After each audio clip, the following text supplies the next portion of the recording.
사자와 악어가 싸우면 누가 이길까요? 어디서 싸우느냐에 따라 달라집니다. 땅에서 싸우면 악어는 결코 사자의 상대가 되지 못합니다. 하지만 물속에서 싸우면 사자는 악어 못 이깁니다.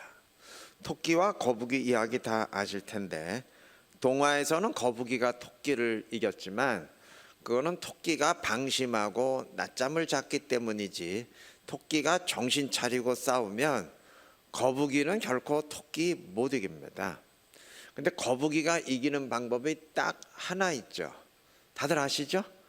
종목을 수영으로 바꾸면 됩니다. 물속에서 경주하면 토끼가 아무리 정신 차리고 싸워도 거북이 못 이깁니다.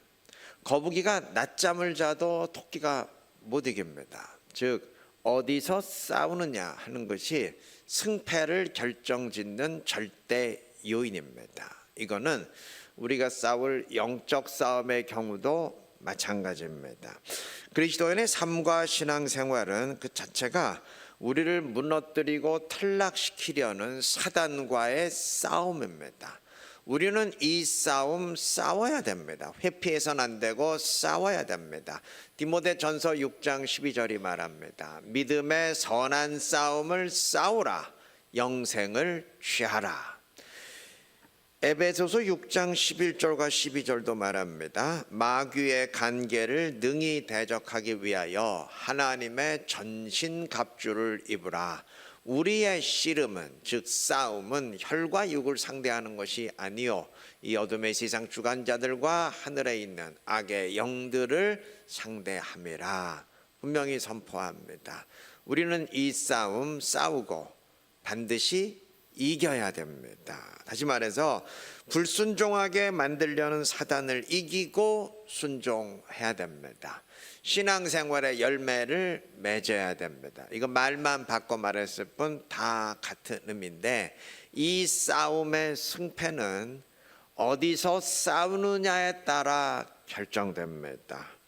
아니, 영적 싸움은 삶의 모든 공간에서 벌어지는데 싸움의 장소가 따로 있다는 말인가요? 반문할 수 있는데, 답을 말씀드리면 그리스도인은 반드시 주님이 함께 하시는 곳에서 싸워야 됩니다.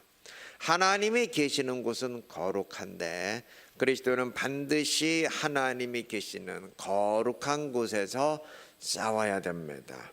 그럼 하나님이 함께 하시는 거룩한 곳이 어딘가요? 따로 정해져 있지 않습니다. 세상 그 어느 곳이라도 그곳에 주님이 임하시면 그곳은 거룩한 곳이 됩니다. 출애굽기 3장 5절에 따르면 호렙산에 임재하신 하나님은 모세에게 네가 선 곳은 거룩한 곳이니 네 발에서 신을 벗으라 말씀하셨습니다. 엄밀히 말하면 신의 산은 거룩한 곳 아닙니다. 모세가 평소에 양을 몰고 다니던 산에 불과합니다. 그런데 하나님은 그곳을 거룩한 곳이라 하셨습니다. 그곳에 하나님이 임하셨기 때문입니다. 세상 어느 곳이라도 그곳에 하나님이 임하시면 그곳은 거룩한 곳이 되고, 반대로 어느 곳이라도 주님이 임하지 않으면, 주님이 계시지 않으면 거룩한 곳 되지 못합니다. 때문에 교도소도 경우에 따라선 거룩한 곳이 될 수 있고 성전도 부정한 곳이 될 수 있습니다. 바울과 실라가 성령 충만해서 찬양했던 빌립보 감옥은 그래서 거룩했고, 주님이 강도의 소굴이라고 진노하셨던 성전은 거룩하지 못했습니다. 영적 싸움의 영역은 내가 정하지 못합니다. 그건 사단에게 달렸어요. 사단이 정합니다. 어느 곳이든 사단이 나를 무너뜨리려고 공격하는 곳은 그곳이 곧 영적 싸움이 벌어지는 전쟁터가 됩니다. 단 그곳을 주님이 나와 함께 하시는 거룩한 곳으로 만드는 것은 그거는 나에게 달렸어요. 내가 어떻게 하느냐에 달렸습니다. 내가 성령을 열망하고 주의 성령을 내 속에 모시면 나 자신이 거룩해지고 내가 있는 그 현장이 거룩한 곳이 됩니다. 나 때문에 거룩해지지는 않지만 나와 함께 하시는 주님으로 인해 거룩해지기 때문입니다. 그 사람은 영적 싸움에서 항상 이깁니다. 어떤 곳에서, 어떤 영역, 어떤 공간에서 영적 싸움이 벌어지건 그곳이 주님이 그와 함께 하시는 거룩한 곳이 되기 때문입니다. 주님이 싸워주시는 곳이 되기 때문입니다.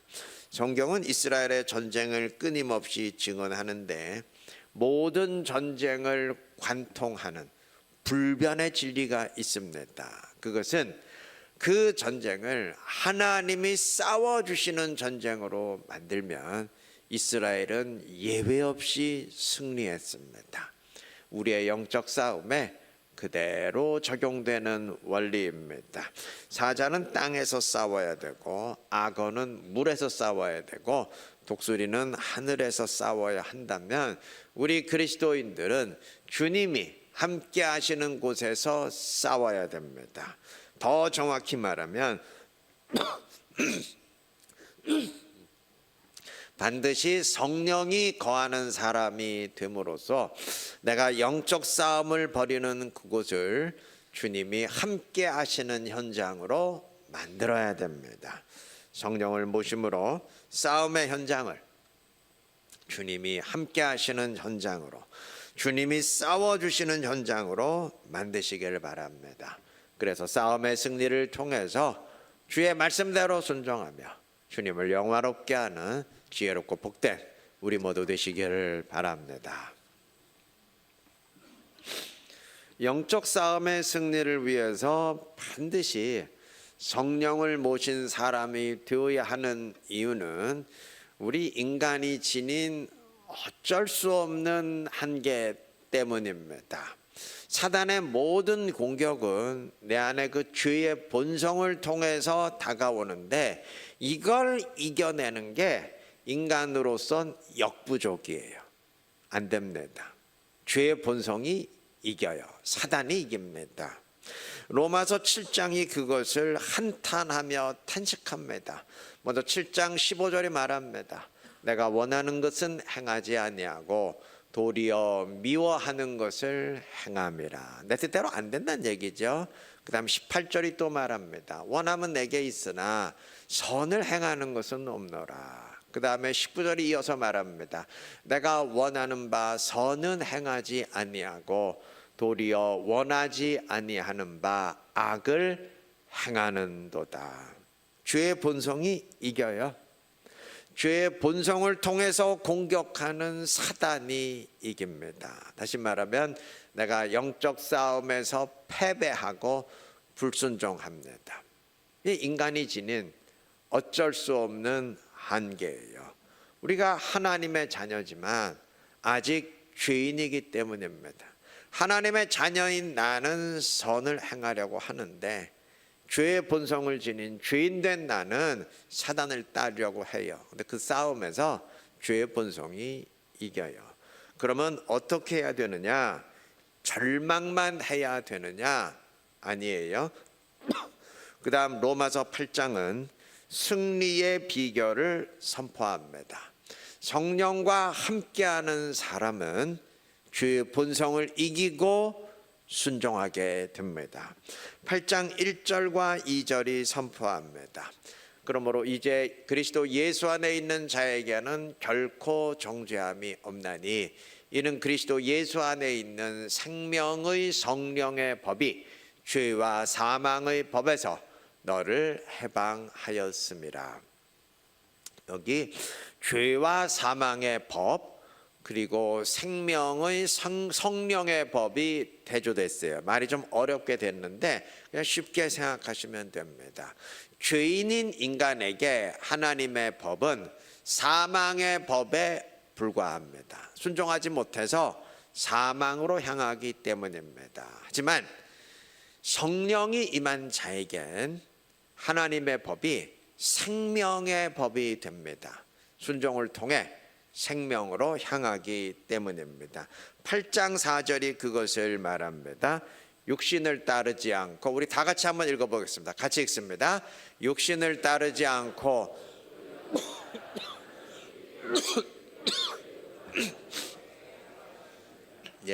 성령이 임한 사람은 육신, 즉 죄의 본성을 따르지 않고 성령을 따라 행함으로 하나님의 법을 이룹니다. 그러니까 하나님의 법대로 순종하게 됩니다.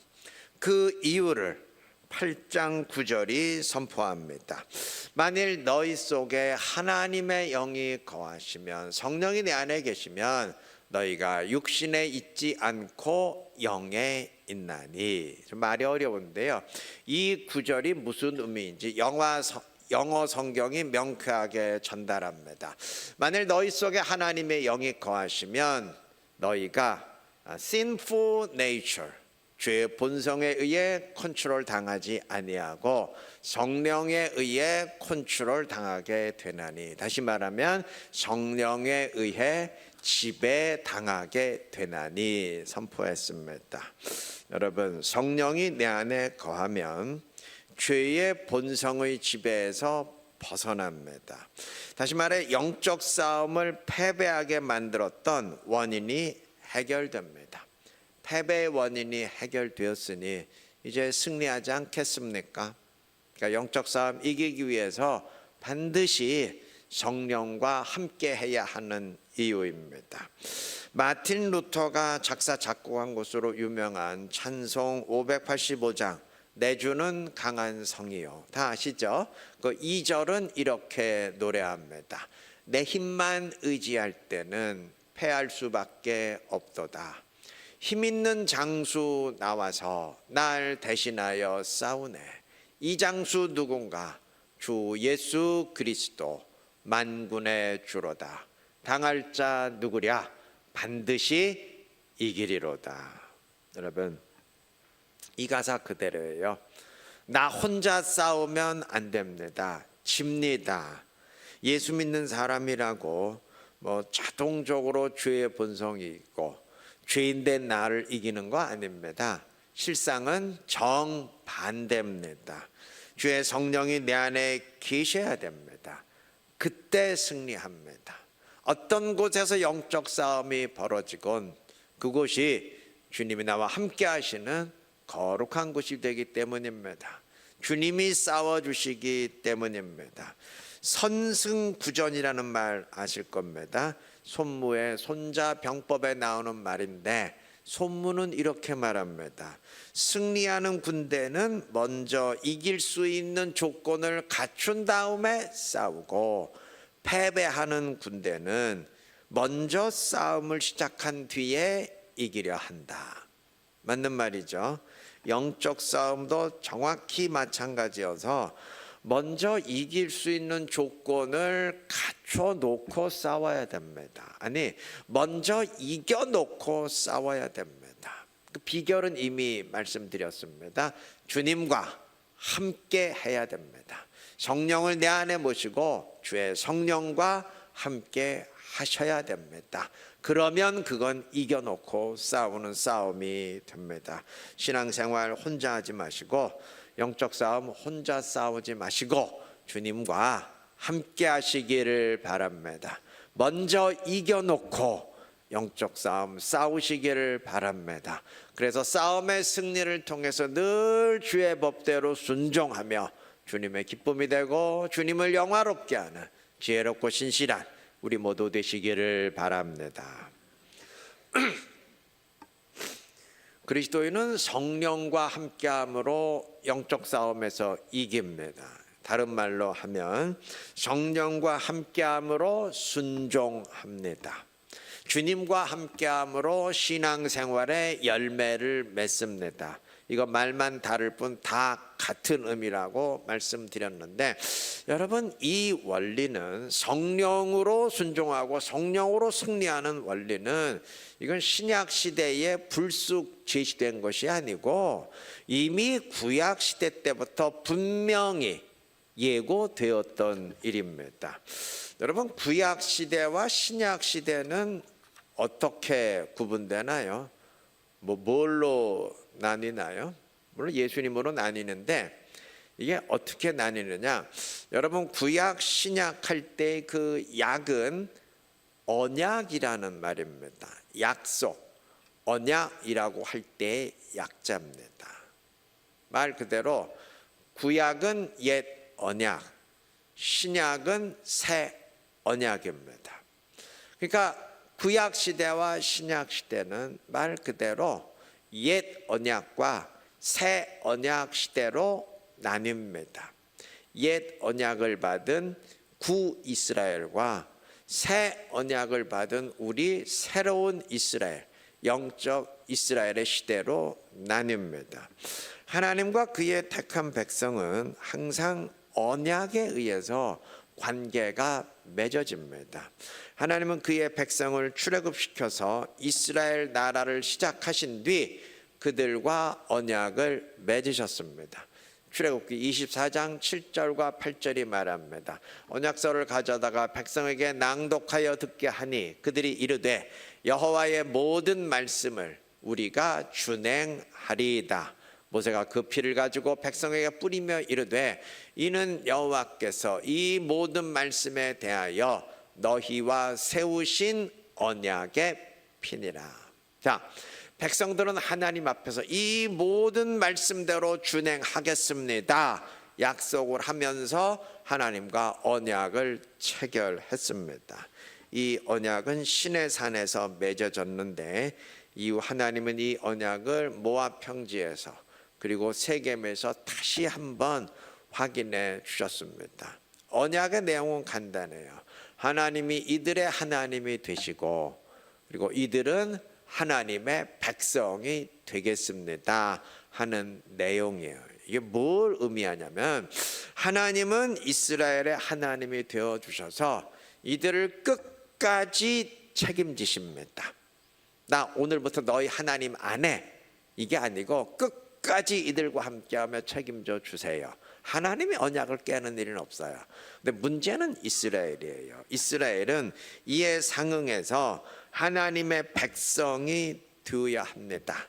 방금 읽은 말씀의 내용처럼 하나님의 법대로 순종함으로써 하나님의 백성된 언약에 충실해야 됩니다. 이스라엘이 순종했다면 언약 내용 그대로 되었을 터인데 이들은 그러하지 못했습니다. 이스라엘의 역사는 끊임없는 불순종의 역사였고 결국 언약은 깨졌습니다. 이스라엘은 멸망당했고 열방 가운데 흩어지게 됐습니다. 옛 언약 백성들은 실패했습니다. 이때 하나님은 새 언약을 예고하셨습니다. 예레미야 31장 31절이 선포합니다. 여호와의 말씀이니라 보라 날이 이르리니 내가 이스라엘 집과 유다 집에 새 언약을 맺으리라. 옛 언약을 대체하는 새 언약이 어느 날 올 것입니다. 이 새 언약은 이전의 옛 언약과 달라요. 이게 뭐가 다르냐? 32절이 말합니다. 이 언약은 내가 그들의 조상들의 손을 잡고 애굽 땅에서 인도하여 내던 날에 맺은 것과 같지 아니할 것은 내가 그들의 남편이 되었어도 그들이 내 언약을 깨뜨렸음이니라. 자, 옛 언약은 불순종으로 인해 깨졌어요. 그런데 새 언약은 이와 다를 거래요. 깨지지 않는다는 말이죠. 자, 여러분, 이스라엘이 불순종함으로 옛 언약이 깨졌어요. 그런데 새 언약은 절대 깨지지 않을 것이라는 말은 새 언약 백성들이 어떻게 한다는 얘기인가요? 순종한다는 얘기죠. 만약에 불순종하면 또 깨질 것 아닙니까? 맞아요. 새 언약 백성들은 순종합니다. 그래서 언약은 깨지지 않아요. 그러한 면에서 새 언약은 여지없이 깨졌던 옛 언약과는 다를 것입니다. 그런데 옛 언약 백성이나 새 언약 백성이나 똑같은 사람인데, 그때나 지금이나 성정이 똑같은 인간인데 또 깨지지 않는다는 보장이 어디 있나요? 뭘 믿고 이렇게 깨지지 않는다고 말할 수 있나요? 그 이유를 그 다음 33절이 말합니다. 그날 후에 내가 이스라엘 집과 맺을 언약은 이러하니 곧 내가 나의 법을 그들의 속에 두며 그들의 마음에 기록하여 나는 그들의 하나님이 되고 그들은 내 백성이 될 것이라. 돌판에 새겨졌던 옛 언약과 달리 새 언약은 마음에 새겨질 것이기에 깨지지 않을 겁니다.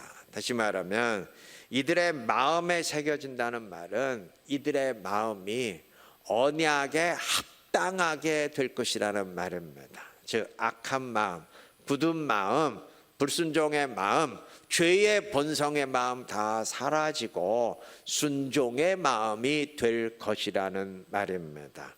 에스겔서가 새 언약을 보다 구체적으로 말합니다. 에스겔 11장 19절 20절 보시면 이 구절은 제가 몇 번 인용했던 것 같아요. 내가 그들에게 한 마음을 주고 새 마음을 주세요.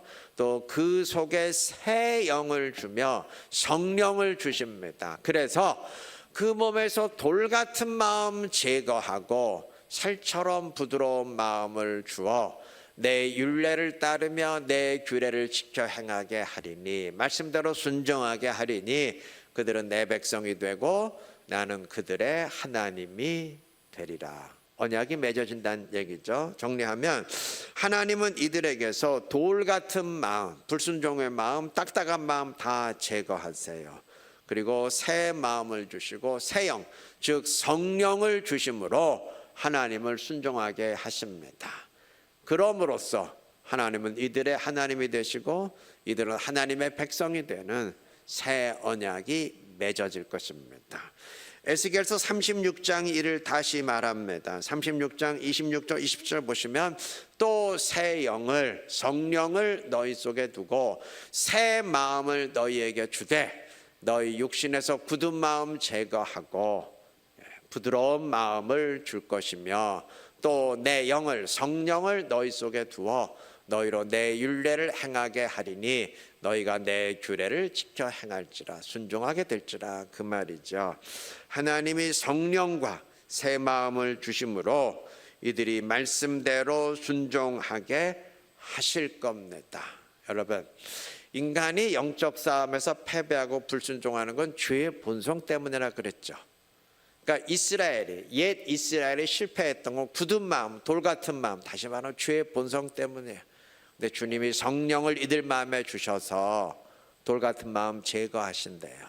죄의 본성 해결해 주신대요. 그래서 이들이 순종하게 된다는 의미입니다. 다음 28절 보시면 너희가 내 백성이 되고 나는 너희 하나님이 되리라. 이것이 그들과 맺는 새 언약입니다.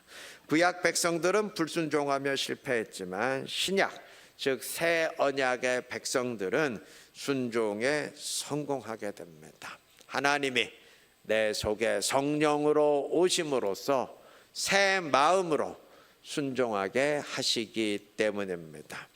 주님은 잡히시는 날 성찬을 세우시면서 말씀하셨습니다.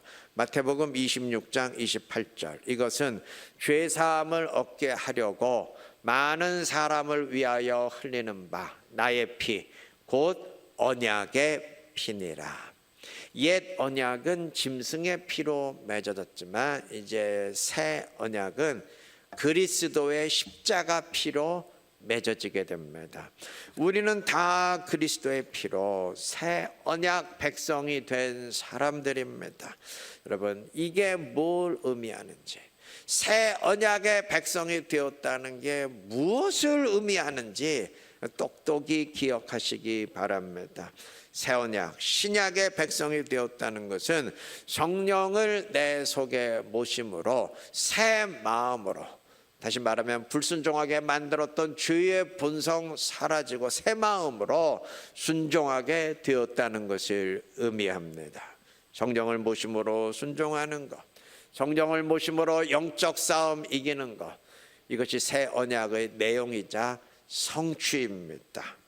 혹여라도 혹시 구약 시대는 순종에 실패했기에 심판을 받는 시대였다면, 다시 말하면 구약 시대는 그 엄한 율법에 매여서 순종하지도 못하는 거 낑낑대느라 힘든 시대였다면, 신약 시대는 율법에서도 벗어나게 하시고 실패해도 용서하는 시대다. 실패해도 용서하시고 대세는 지장이 없도록 하신다. 그러하기에 은혜다. 혹여라도 그렇게 생각하신다면, 많이들 그렇게 생각해요. 그렇게들 말하고 그렇게들 생각합니다. 근데 그거는 성경 전체 뼈대를 다 무너뜨리는 얘기입니다. 성경이 언제 새 언약 시대의 특징을, 성경이 언제 신약 시대의 특징을 그렇게 예고했습니까? 정반대로 우리에게 선포하지 않았습니까?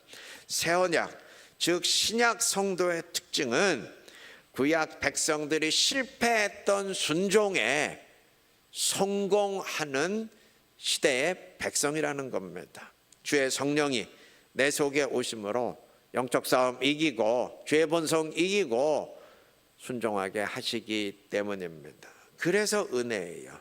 죄의 본성을 지닌 나는 영적 싸움을 이기고 순종하지 못하기에 생명으로 향하지 못하는데, 성령에 의해서 이기고 순종함으로 생명으로 향할 수 있게 되기에 은혜입니다. 사단은 나를 구원해서 탈락시키려고 공격하고, 우리는 이 싸움을 이김으로 순종하고 계속 구원에 머물며 마지막 구원의 완성에 도달하게 되는데, 인간의 힘으로 이 싸움 못 이겨요. 죄의 본성을 못 이겨요.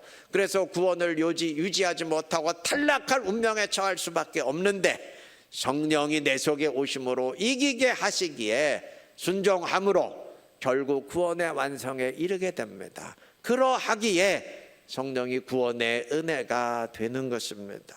여러분, 우리에게는 거저받은 은혜가 있고 그 다음에 이기게 하시는 은혜가 있습니다. 우리 두 은혜 다 체험해야 할 줄로 믿습니다. 그저 나를 구원하신 거저받은 은혜만 생각하면 영적 싸움에서 무너집니다. 거저받은 은혜도 아시되, 그러나 이기게 하시는 성령의 은혜 꼭 체험하시기를 바랍니다. 우리는 모두 더러운 죄인임에도 구원받았어요. 은혜지요. 받은 은혜와 자격 없는 내가 이게 전혀 어울리지를 않아요. 그런데 구원받은 뒤엔 성령으로 이기고 순종하게 하심으로써 점점 어울리도록 하십니다. 그래서 은혜예요. 나를 계속 더러운 상태에 방치해 두시기 때문에 은혜가 아니고, 그래 죄인이고 더러워도 구원은 한다, 그래서 은혜가 아니고, 승리하며 거룩한 수준으로 점점 올라서게 하시기에 은혜인 줄로 믿습니다. 그리스도인이 지닌 믿음은 순종의 행함이 없어도, 그냥 행함이 없어도 믿는 것으로 대체하고 그냥 믿는 것으로 때우는 그런 믿음이 아니고, 인간이 할 수 없는 순종을 성령으로 할 수 있게 되는 믿음입니다. 우리가 믿음으로 구원받는다 할 때 믿음이 바로 그것을 의미하는 거예요. 그리스도인은 그 믿음을 지닌 새 언약의 백성입니다.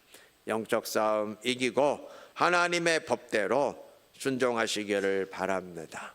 그래서 나를 그의 백성으로 택하신 주님의 뜻을 이루며 주님을 영화롭게 하고 주님의 기쁨이 되는 지혜롭고 신실한 우리 모두 되시기를 그리스도의 이름으로 축원합니다.